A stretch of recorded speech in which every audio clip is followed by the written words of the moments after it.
Hello, my name is Robert Coleman, and I am presenting my research under Dr. Tom Devine on classifying big data in a DCE or distributed computing environment. Radio astronomy is the key to understanding our universe, and the amount of data received from observations is large and unbalanced. The astronomy data we focused on are pulsars. Pulsars are neutron stars that emit electromagnetic radiation from their poles. They spin at alarmingly fast rates, some as fast as 700 times per second, are the size of a small city, and are incredibly important to astronomy research. Neutron stars result from the death of high mass stars where an influx of neutrons compress together at the center. Their electromagnetic radiation is measured by radio waves and recorded in the PRESTO suite for tangible data. Distributed computing environments allow us to take in that data and process it for astronomers to read. This helps us categorize pulsars, thus eliminating time of looking through tons of poor data. But why have a DCE in the first place? If all we're doing is sorting data, what is the point? Would it not be easy to tell the difference? The simple answer is no. Most data is clouded with RFI or radio frequency interference generated by things like the internet, spark plugs, and radio stations. DCEs allow a computer to analyze and categorize data as good or bad for further analysis. So, why do something when you can have a machine do it for you? Radio astronomy data is a form of big data. Big data is huge and needs new software to process it all. To better compute it, algorithms need to be tested repeatedly to see what works and what does not. Semi-supervised machine learning algorithms, like our Dr. Devine's codrift, allow us to effectively and precisely label data in a manner that makes classification easier.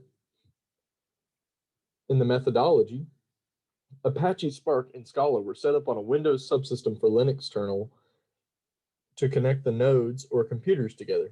From there, the semi-supervised machine learning algorithm will be implemented and further parallel or distributed computing will be performed. The codrift algorithm is a semi-supervised machine learning algorithm developed by Dr. Devine. By looking at Figure 2, we can learn how the process from data collection to computation will work.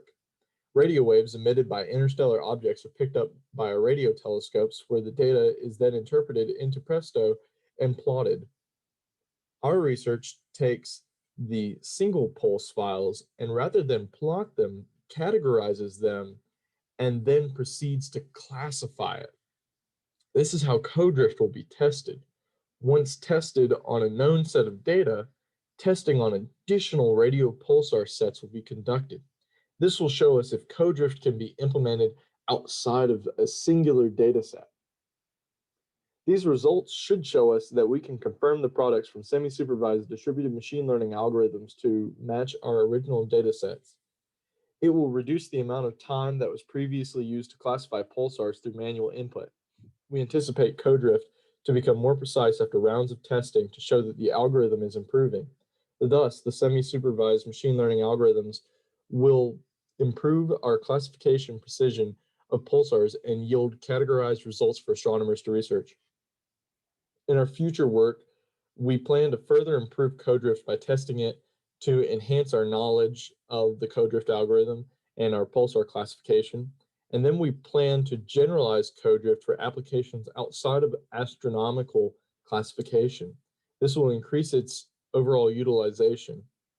And this also means that it could be implemented in a more common use, which we will try to account for the massive unbalanced data sets to test the versatility of codrift.